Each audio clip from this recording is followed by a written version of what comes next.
네,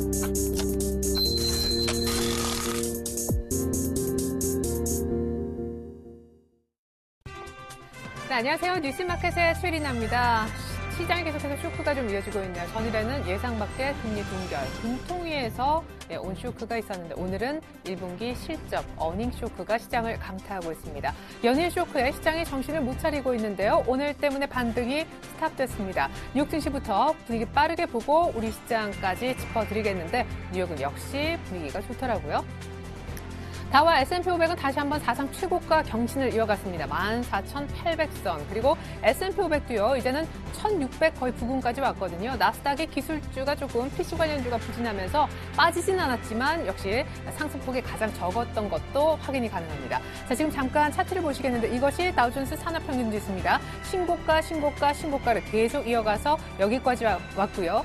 역시 S&P 500도 마찬가지가 되겠습니다. 역시 이 자리 나스닥도 조금 적게 올랐다고 하지만 역시 신고가 경신하고 있습니다. 이어서 미국의 이렇게 상승 원인을 조금 짚어보고자 하는데요.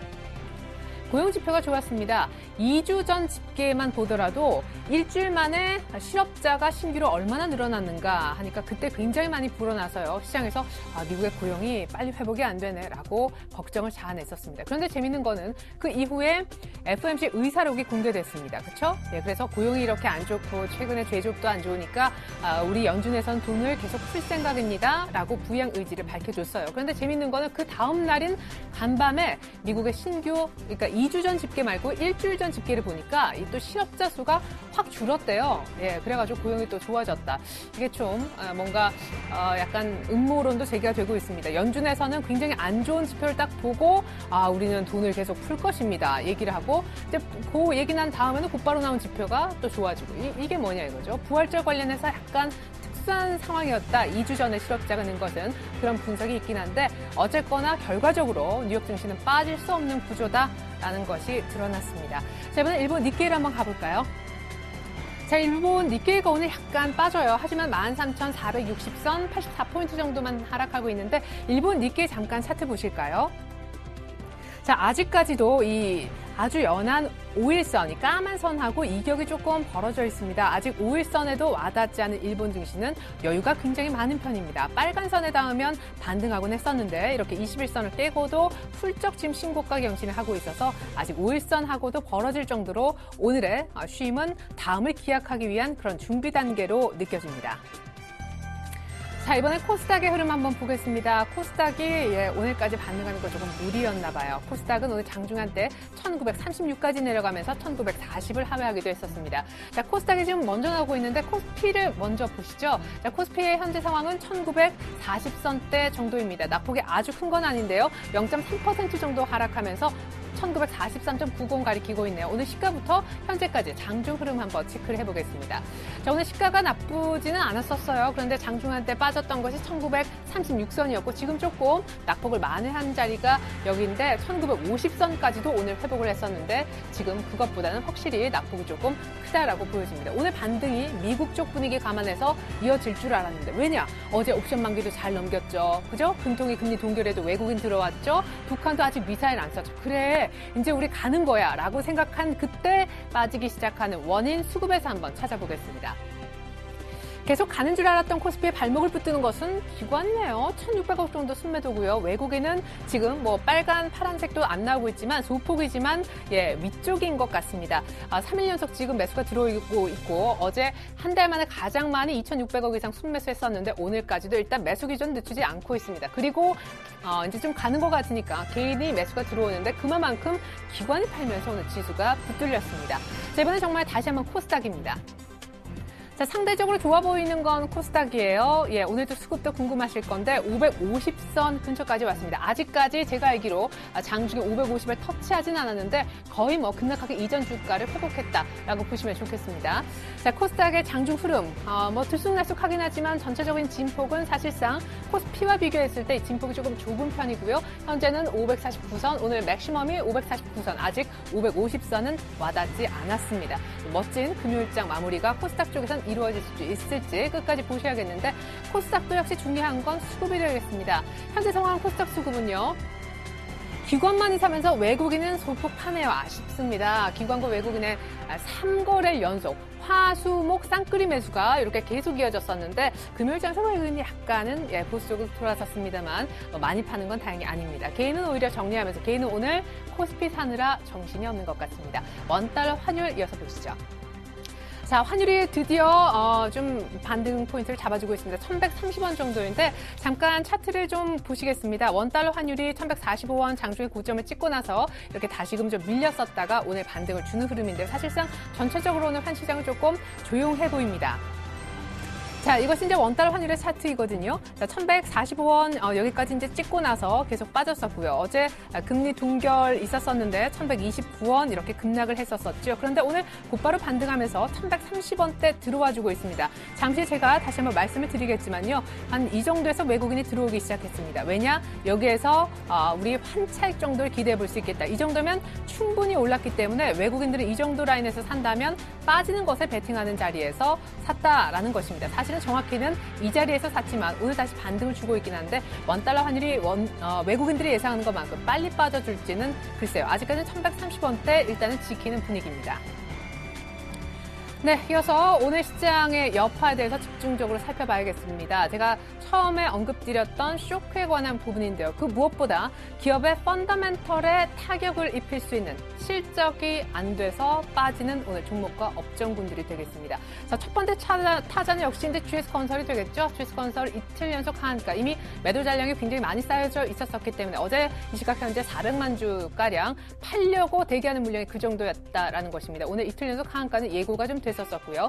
자, 이틀 연속 한가 맞으면서 오늘 35,000원대 왔습니다. GS건설 차트 한번 보죠. 자, 뉴스를 보면요. GS건설 잃어버린 8년이라는 헤드라인도 있었습니다. 자, 어제 4만 원대 아슬아슬하게 42,000원대 점한가 갔었는데 오늘도 시작하면서 팔려는 사람이 워낙 많으니까 차트에 점이 찍힐 정도로 이렇게 곧바로 시작하자마자 한가에 걸려들었다는 것이죠. 자, 주봉을 보시면요.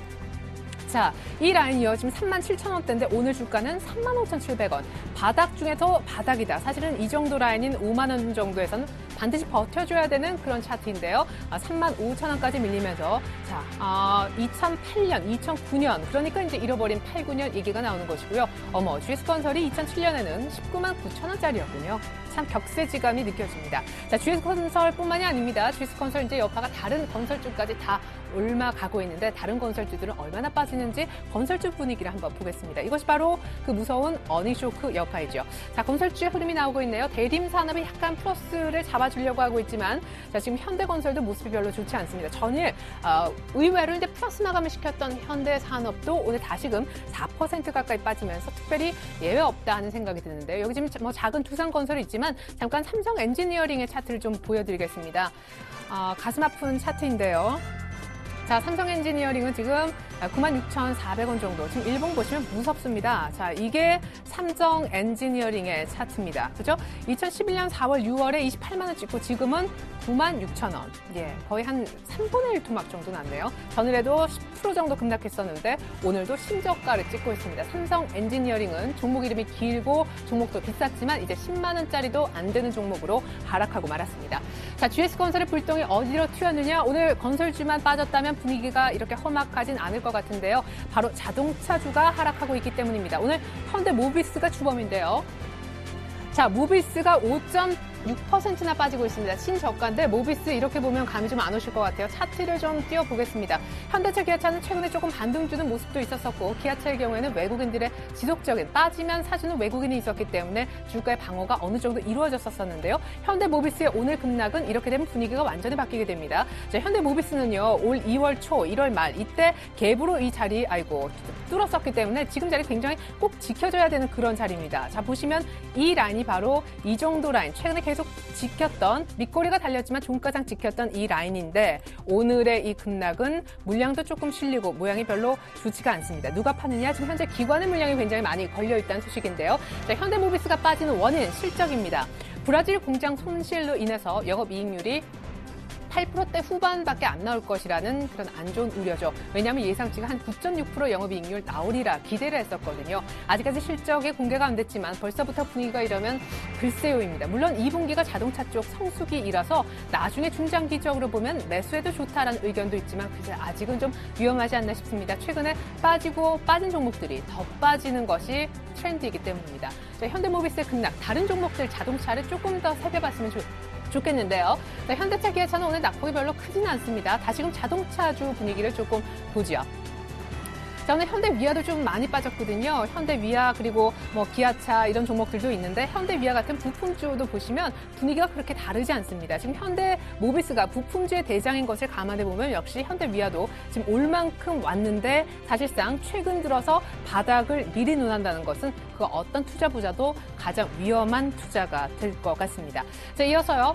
자, GS건설발 건설주의 부진이 오늘도 이어지고 있고 대장주 GS건설은 이틀째 하한가임을 알려드렸습니다. 모비스의 오늘 불똥이 어닝 쇼크 쪽으로 튀면서 자동차주도 모두 다 급락을 하고 있고 사실은 어제 일본 쪽에서 뭐 혼다, 토요타 쪽에 리콜 소식이 나왔기 때문에 너희만 반사이익 볼 줄 알아? 우리도 반사이익 하면서 어제 자동차주가 아주 덜 빠지고 끝이 났었죠. 그런데 오늘 결국에 모비스발로 인해서 반사이익이고 뭐고 다 사라지고 말았습니다. 자, 이어서 조선주 한번 가볼까요? 운송장비로 같이 걸려있는 그런 조선인데요.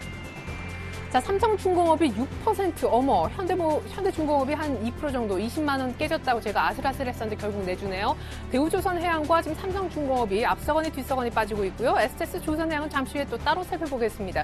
현대미포조선 이렇게가 이제 조선주 빅4 정도가 될 텐데 삼성중공업의 위치는 어느 정도일까요?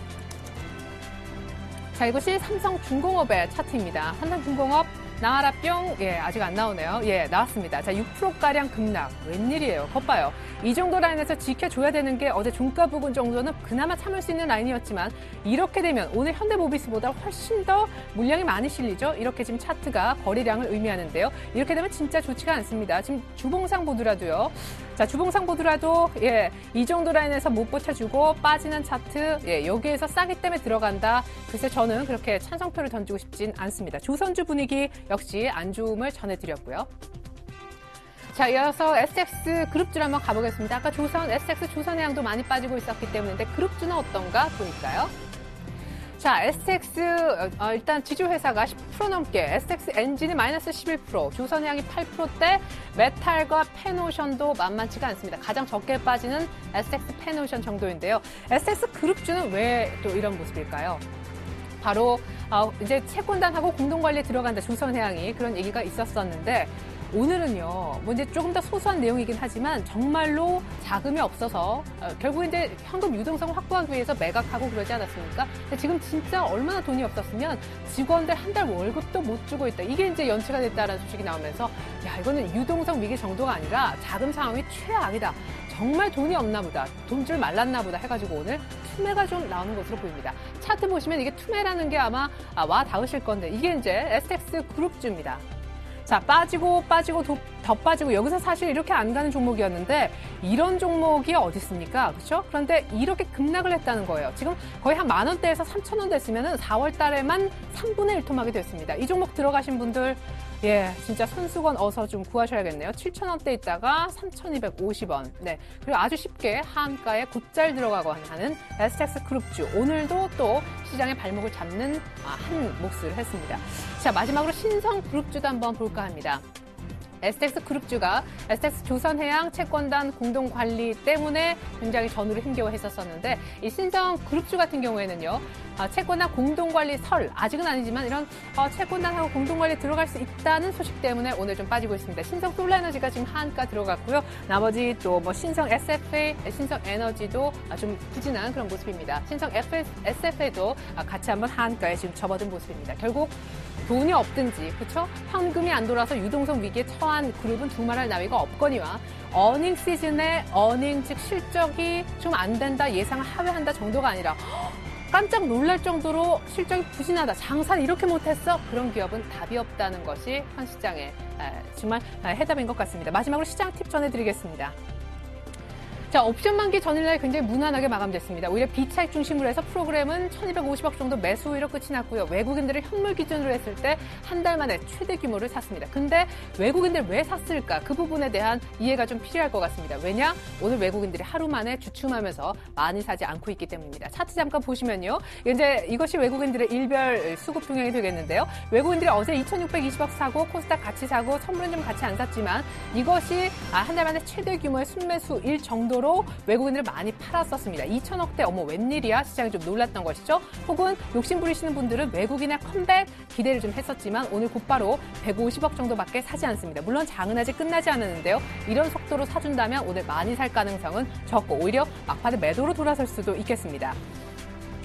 외국인들 수급이 앞으로 어떻게 될 것인가가 향후 굉장한 관건이 되겠습니다. 사실상 1,900에서 1,950 언저리까지 오늘 장중에 온 걸 보면 2,000포인트에서 1,900, 상식적으로 100포인트가 떨어졌는데 1,950 절반은 회복을 했는데 외국인들이 관건이 될 수밖에 없는 건 당연지사겠죠. 아까 환율 차트를 잠깐 보여드렸지만 외국인들 환차익 때문에 들어왔다 하는 의견도 있고요. 코스피가 1,900까지 많이 빠졌기 때문에 PBR 1배 언저리에서 조금 올라오는 것 같으니까 기관 힘으로 외국인들 도 이제 숟가락 얹으면서 저평가 메리트를 느꼈다라는 의견도 있고 물론 뭐 애널리스트들만 이쪽에 얘기를 하고 있지만요. 그리고 마지막 하나는 옵션 만기 때문에 어쩔 수 없이 이제 파생하고 다 엮여있는 이런 구조 속에서 자신들이 돈을 벌기 위해서 어제 현물을 산 것 뿐일 뿐 그렇죠? 어제 말고 그제 그리고 오늘의 매수 강도를 봐라. 외국인이 이게 어떻게 돌아온 거냐 하는 의견도 있으니 외국인들의 수급을 향후 어느 정도 그 낙폭의 50%를 회복한 지금 1950, 40 라인에서는 잘 살피셔야 될 것 같다. 이런 말씀 좀 드리겠고요. 자, 코스닥도 한번 이어서 차트를 좀 보셨으면 합니다. 자, 이것이 이제 코스닥 차트인데요. 코스닥도 주봉상 굉장히 괜찮아질 것 같은데 아쉽게도 이번 주 월요일이 이날이어서요. 주봉이 아주 아름답게 쓸 것 같지는 않습니다. 월요일날 급락하고 이후로 급하게 돌려서 여기까지 왔습니다. 550선 지금 막 회복까지 했네요. 지금 1% 넘게 오르고 있습니다. 자, 근데 550선은 어떤 라인? 코스닥이 굉장히 오랫동안 머물렀던 라인. 그리고 주봉상 보더라도 550은 굉장히 중요한 라인. 근데 이 라인에 다시 왔다. 이렇게 정말 롤러코스터를 탔다가 여기까지 다시 왔기 때문에 이 라인에서 다시 한번 어떻게 될지를 봐야 되는데 역시 코스닥도 수급을 봐야겠습니다. 자, 어제까지는 계속해서 쌍끌이가 이어졌지만 오늘 외국인들이 소폭 매도하고 있기 때문에 코스닥도 누군가 빠져나가고 심지어 외국인 기관 다 빼나가면 코스닥도 다시 밀릴 수밖에 없습니다. 우리가 경험했듯이 최근에 시장의 경계 대상은 단연코 수급과 변동성입니다. 변동성 때 사기란 쉽지가 않죠. 샀다가는 그 다음날 더 한 번 급락을 주고 나중 의외 포인트에서 오르기 때문입니다.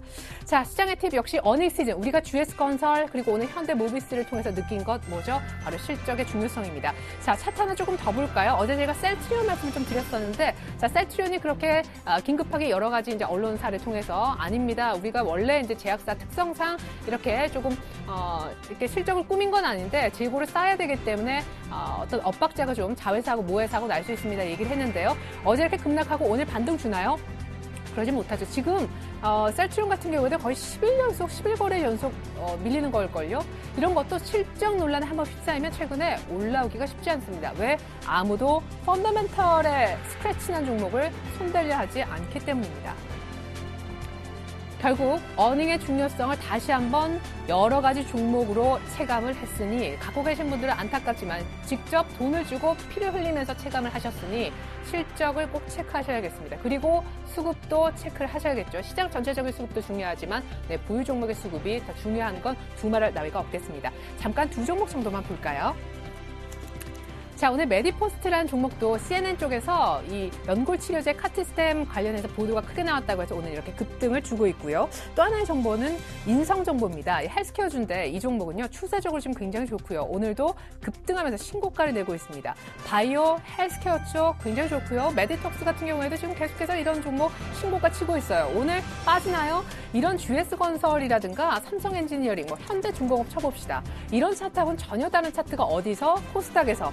어떤 섹터에서 헬스케어 쪽에서 나타나고 있다는 것이죠. 자, 뭐 휴대폰 부품주, 자화전자 같은 종목들 아직까지도 견조해요. 별로 흔들리지 않았고요. 세코닉스 같은 종목은 아직도 수급이 좋아서 계속 신고가입니다. 결국 우리가 바라봐야 할 것은 IT 부품 혹은 제약 혹은 오늘 이런 GS 홈쇼핑 같은 이런 내수주들 오늘 같은 날 튀는 거 보십시오. 6%대 다시 한번 신고가를 내면서 준비하고 있지 않습니까? 중국 관련된 뭔가 내수거나 소비 관련주이거나 IT 부품이거나 제약 관련된 종목이거나 여러분들이 갖고 계신 두선, 철강, 또 화학 아닙니다. 이런 대형주들 나중에 실적에 관한 뭔가 확실한 수치 좀 보고 들어가자고. 선취매는 미루는 게 아니라 일단은 생각하지 마십시오. 집중해야 될 건 실적과 수급이 되는 혹은 신고가 내는 종목들 확실한 일목에 한번 들어가 보시면 좋을 것 같습니다. 다음 주에 뵐게요. 고맙습니다.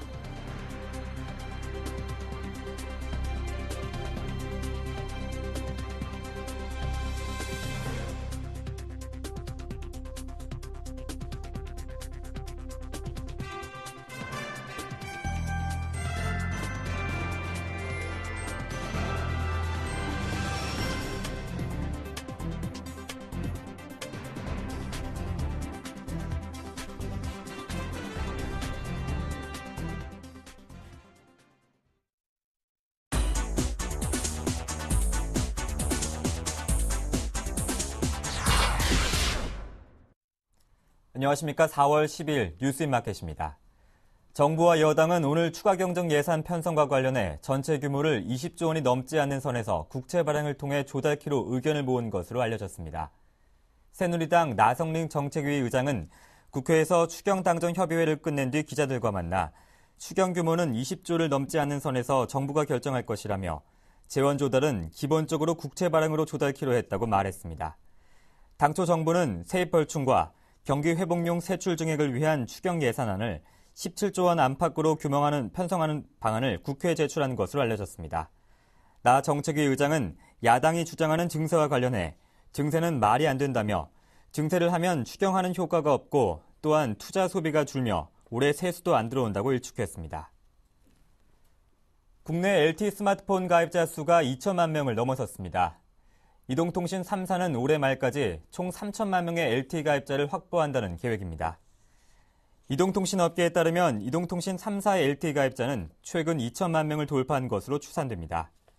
이 통사 관계자는 공식적인 수치가 나오지는 않았지만 SK텔레콤의 2월 LTE 점유율이 47%였던 점을 고려하면 전체 LTE 가입자 수가 이미 2천만 명을 돌파한 것으로 보인다고 말했습니다. 우리나라 LTE 가입자 2천만 명 돌파는 지난 2011년 7월 SK텔레콤과 LG유플러스가 LTE를 상용화한 지 1년 8개월 만입니다. 가입자 수는 시간이 지날수록 가파르게 증가하고 있습니다. LTE 가입자가 1천만 명을 돌파하기까지 약 1년 2개월이 걸렸지만 추가로 1천만 명이 증가해 2천만 명이 되기 때까지는 약 6개월밖에 걸리지 않았습니다. 불황에도 커피 소비가 문화 현상으로 자리 잡으면서 지난해 6대 커피 전문점의 매출이 크게 증가했습니다. 하지만 커피 전문점이 계속 늘어나며 경쟁이 심해져 적자를 내는 곳이 있는 등 수익성은 부진했습니다. 금융감독원에 따르면 작년 스타벅스 커피 코리아와 카페베네, 커피빈 코리아, 할리스 F&B, 탐앤탐스, 커핀 그린하루 등 6개 커피 전문점의 매출은 8,940억 원으로 전년도 7,430억 원보다 20% 늘었습니다. 스타벅스 매출액은 3,910억 원으로 전년도보다 31% 증가해 매출 증가폭이 가장 컸습니다. 카페베네는 2,110억 원으로 전년도보다 26% 증가했습니다. 불황으로 소비를 줄이는 상황에서도 6대 커피 전문점 매출이 20% 넘게 증가한 것은 커피 소비가 하나의 문화로 되면서 커피 산업이 지속적으로 성장했기 때문으로 분석됩니다. 그러나 매출률이 스타벅스 영업이익이 전년도보다 6.9% 증가하는 데 그치는 등 과도한 경쟁으로 수익성은 좋지 않았습니다. 카페벤의 영업이익은 전년도보다 40.2%, 커피빈은 51.4% 감소한 것으로 나타났습니다. 외제차 평균 수리비가 260만 원으로 국산차의 3.1배에 달하는 것으로 나타났습니다. 보험개발원에 따르면 2011년 삼성화재, 현대해상, 동부화재 등 손해보험사들이 지급한 외제차 수리비는 6,420억 원이었습니다. 한 건당 261만 8천 원을 기록해 국산차의 한 건당 84만 6천 원보다 크게 높았습니다. 2011년에 접수된 외제차 수리비 지급 건수는 26만 3,294건으로 전체 수리비 지급 건수의 5%에 불과했습니다. 그러나 전체 수리비에서 외제차 수리비가 차지하는 비중은 12%에 달했습니다. 외제차 평균 부품 수리비는 185만 7천 원으로 국산차 34만 6천 원의 5.4배였습니다. 외제차 평균 공임은 28만 4천 원, 도장료는 69만 6천 원으로 국산차에 비해 각각 2.2배, 2.4배 높았습니다. 업계 관계자는 외제차 수리비가 비싼 것은 부품 자체가 비싸기도 하지만 국산차처럼 객관적인 손해사정 청구 시스템이 없어 수리업체가 세부 산출 명세도 없이 공임 등 수리비를 청구하기 때문이라고 말했습니다. 이어서 오늘의 기업 뉴스를 전해드립니다. 역대 개성공단 기업협회 회장단이 중심이 된 범중소기업계 방북 대표단 10여 명이 22일 방북을 추진합니다. 중소기업 중앙회에 따르면 대표단은 김기문 중기중앙회장 겸 초대협회장과 한재권 협회 현회장 등 역대 협회 회장단 5명, 김근식 경남대 교수 등 남북관계 전문가로 구성될 예정입니다. 대표단은 개성공단 관련 기관인 중앙특구 개발지도총국 등을 방문하는 방안을 계획하고 있습니다. 삼성전자가 6.3인치 대화면의 스마트폰 갤럭시 메가를 공개했습니다. 삼성전자는 LTE를 지원하는 갤럭시 메가 6.3을 미국 시장에 내놓는다고 밝혔습니다. 갤럭시 메가 6.3은 지금까지 삼성전자가 낸 스마트폰 가운데 가장 큰 화면을 가진 단말기입니다. 이 제품이 출시되면 삼성전자는 9인치대 제품을 제외하고 화면 크기별로 4에서 10인치대 스마트기기 진용을 모두 갖추게 됩니다. 의류업체 형진은 예신그룹으로부터 바우하우스 아울렛을 인수해 유통업에 진출한다고 밝혔습니다. 바우하우스는 서울 동대문구 장안동에 있는 지상 15층 규모의 대형 패션 아울렛입니다. 형진은 앞으로 유통업을 기업의 신성장 동력으로 삼을 방침입니다. 형진은 현재 크로커다일 레이디, 노스케이프, 랑방 컬렉션 등 12개 의류 브랜드를 보유하고 있습니다. 현대로템이 유가증권 시장 주권 상장 예비 심사를 청구했습니다. 지난 1999년 설립된 현대로템은 현대자동차가 지분 57.6%를 보유한 최대 주주로 철도 사업, 중기 사업, 플랜트 사업을 하고 있습니다. 지난해 매출액은 3조 680억 원, 당기순이익은 790억 원을 기록했습니다. 공모 예상액은 아직 정해지지 않았으며 대표 주관사는 대우증권입니다. 4월 12일 뉴스인마켓이었습니다. 고맙습니다.